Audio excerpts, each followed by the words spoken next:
subscribe, lonceng, like, komen dan share. Udah mantap dah tuh.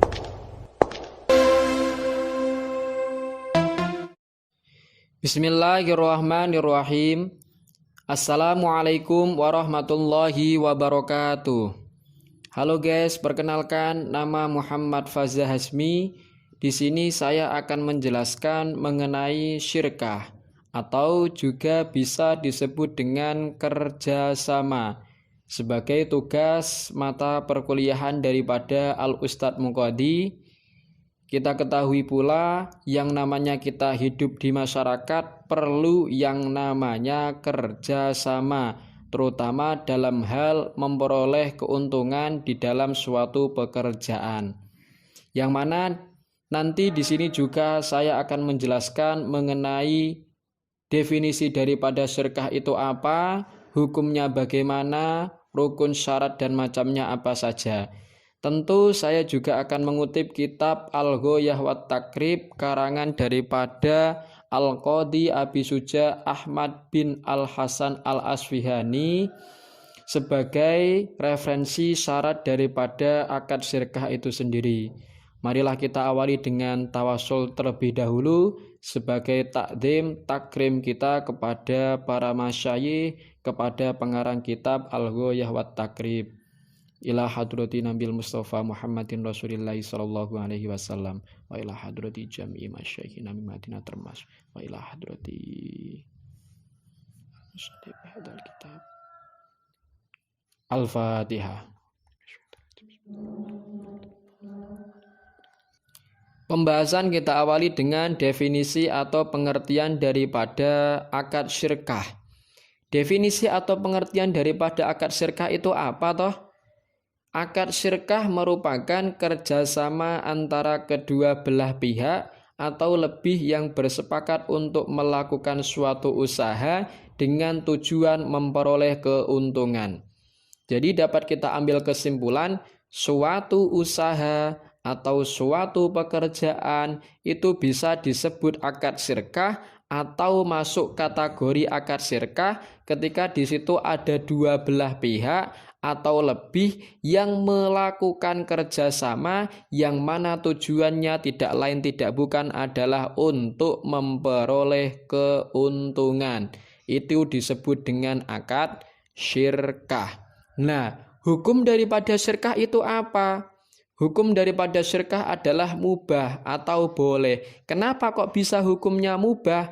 Karena akad syirkah masuk kategori daripada bab muamalah.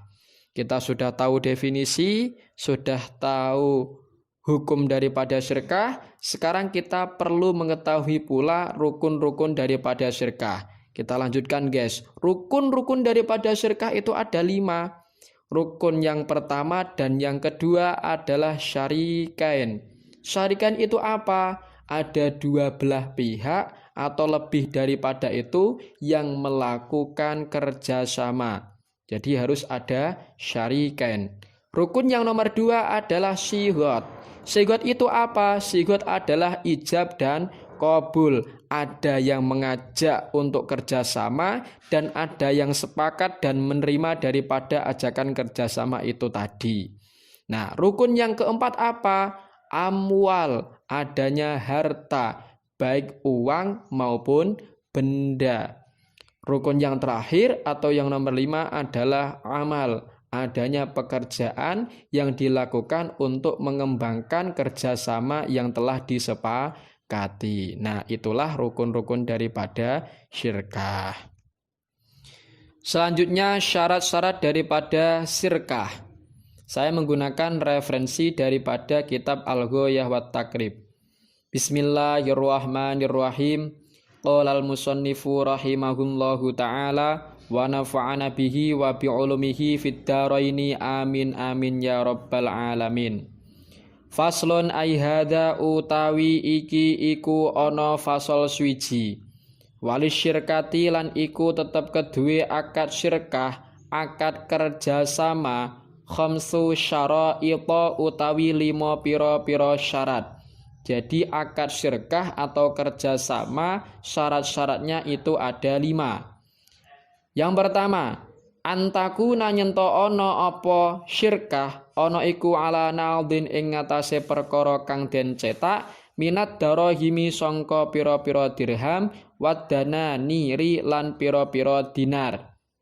Syarat yang pertama, akad syirkah tersebut harus berupa perkara yang tercetak dari dirham maupun dinar. Kalau dulu, tapi kalau sekarang syaratnya harus berupa barang atau mata uang yang bisa dijadikan transaksi seperti halnya rupiah maupun dolar. 2. Wa ayat tafiko lan nyento cocok apa bondo loro fil jinsi ing dalam jenise wan nau'i lan maceme. Yang kedua adalah kedua barang itu harus sama dalam jenis maupun macamnya. Contoh, dirham dengan dirham, dinar dengan dinar, rupiah dengan rupiah, gandum putih dengan gandum putih. 3. Wa ayyakhlito lan nyento nyampur sapa wong loro almalaini ing bondo loro. Syarat yang ketiga adalah mencampur kedua barang yang mana barang tersebut tidak bisa dibedakan lagi, baik berupa modal maupun barang atau juga bisa berupa harta. 4. Wa ayyadzana lan nyento aweh izin sapa kullu wahidin saben-saben wong suwiji min huma sangka karo-karone kullu wahid li sahibihi keduwe kancane kullu wahid fit tasarrufi ing dalem penasarupan. Yang keempat, saling memberikan izin di dalam menasarkan harta.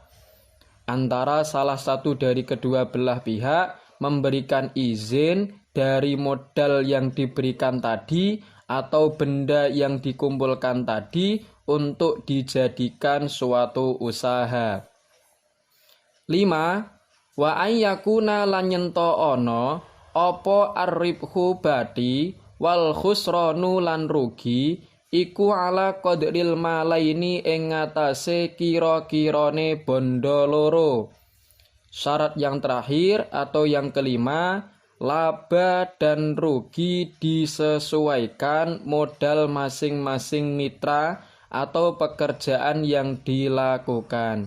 Jadi, ketika di situ memperoleh keuntungan atau ada kerugian dari usaha yang dilakukan bersama, maka keuntungan ataupun kerugian itu disesuaikan atas modal yang diberikan atau pekerjaan yang dilakukan. Nah, itulah syarat-syarat daripada syirkah. Yang pertama, bisa berupa barang atau mata uang yang bisa dijadikan transaksi. Yang kedua, kedua barang sama dalam jenis maupun macamnya. Yang ketiga, mencampur kedua barang yang mana sampai barang tersebut tidak bisa dibedakan lagi. Yang keempat, saling memberikan izin di dalam menasarufkan harta atau modal yang diberikan. 5. Laba dan rugi disesuaikan modal masing-masing mitra atau pekerjaan yang dilakukan. Walikul liwahidin lan iku tetep keduwe saben-saben salah suwiji min huma sangka karo-karone syariken sangka karo-karone wong kang bekerja sama faskuha utawi oleh ngrusak akad syirkah mata syaa ing dalem kapan wae karep sapa kullu wahid wa mata lan ing dalem kapan wae mati sapa ahaduhuma salah suwijine syarikain batolat mongko batal utawa rusak apa akad syirkah. Setiap salah satu dari kedua belah pihak boleh merusak akad syirkah kapanpun yang dia inginkan dan ketika ada yang meninggal dunia dari salah satu kedua belah pihak yang melakukan kerjasama, maka akad syirkah yang dilakukan tadi dianggap menjadi rusak ataupun batal.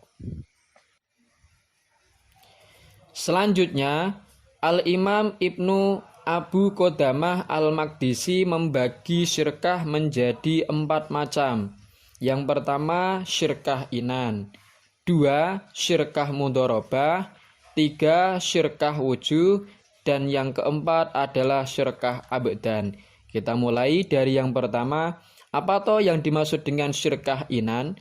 Syirkah inan merupakan persekutuan atau kerjasama antara 2 orang atau lebih yang mana masing-masing melibatkan modal dan pekerjaan. Contoh, Fulan A dan B berserikat atau bekerja sama ingin membuat usaha percetakan. Masing-masing menanamkan modal 100 juta rupiah. Tidak hanya dengan modal saja, mereka juga bekerja sama untuk mengembangkan usaha yang disepakati tadi. Yang mana Fulan A bertugas sebagai desainer dan Fulan B bertugas menjadi bagian produksi. Saling memberikan modal dan juga keduanya bekerja di dalam tugasnya masing-masing. Nah, ketika di sini mengalami kebangkrutan, maka aset yang tersisa dibagi menurut persenan daripada modal yang dikeluarkan tadi, menurut modal masing-masing daripada belah pihak. 2. Syirkah mudharabah. Apa yang dimaksud dengan syirkah mudharabah? Syirkah mudharabah adalah seseorang menyerahkan harta kepada mitranya sebagai modal perdagangan dan mereka bersama-sama menikmati keuntungannya. Jadi kerjasama antara pemodal dan pengelola. Namun di sini pemodal tidak ikut mengelola usahanya. Contoh, Fulan A memberikan modal 100 juta kepada Fulan B dalam usaha properti. Dengan kesepakatan, Fulan A mendapat bagian 30% dari setiap keuntungan usahanya. Maka ketika usaha nanti untung 100 juta, maka A memperoleh 30 juta dari keuntungan yang telah diperoleh bersama. Jadi, jika di sini terjadi yang namanya kebangkrutan, pengelola tidak wajib mengganti kerugian kecuali jika kerugian itu disebabkan kelalaian daripada pihak pengelola. Seperti itu. 3. Syirkah wujuh. Syirkah wujuh adalah persekutuan antara 2 orang atau lebih dalam membeli suatu barang dengan menggunakan pengaruh jabatan atau ketokohan keduanya. Contoh, Fulan A dan B adalah seorang yang terpandang dan terpercaya di masyarakat. Keduanya bersepakat untuk bekerja sama dalam sebuah perdagangan. Keduanya membeli sebuah barang dengan cara kredit atau hutang kepada Fulan C. Kemudian barang itu dijual dengan keuntungan yang mana keuntungan tadi dibagi antara si A dan si B sesuai kesepakatan awal. Dan harga pokoknya diserahkan kepada si C. Jadi dalam syirkah wujuh ini tidak melibatkan modal. Dan ketika nanti memperoleh keuntungan, maka keuntungan tadi dibagi atas kesepakatan mereka. Yang terakhir atau yang keempat adalah syirkah abdan. Apa toh syirkah abdan itu? Syirkah abdan adalah kerjasama antara 2 orang atau lebih yang bersekutu dalam pekerjaan yang mubah atau halal yang melibatkan keduanya secara fisik. Jadi dalam syirkah abdan ini mereka tidak melibatkan modal tetapi hanya bekerja sama secara fisik. Nah, ketika nanti memperoleh keuntungan, maka keuntungan tersebut dibagi sesuai kesepakatan mereka. Contoh, Fulan A dan B bersepakat bekerja sama dalam berburu kijang di hutan dengan kesepakatan akan dibagi 2 hasilnya jika sudah memperoleh kijang. Lalu mendapat 1 ekor kijang, maka 1 ekor itu harus dibagi 2, atau jika dijual uangnya harus dibagi 2. Itu tadi macam-macam daripada syirkah sesuai yang telah dikemukakan oleh Al-Imam Ibnu Abu Qodamah Al-Maqdisi. Di antaranya syirkah inan, syirkah mudharabah, syirkah wujuh, dan syirkah abdan. Mungkin yang dapat kami sampaikan hanya itu. Ketika ada kesalahan di dalam olehnya saya menyampaikan, saya meminta maaf yang sebesar-besarnya. Wallahul muwaffiq ila aqwamit thoriq. Wassalamualaikum warahmatullahi wabarakatuh.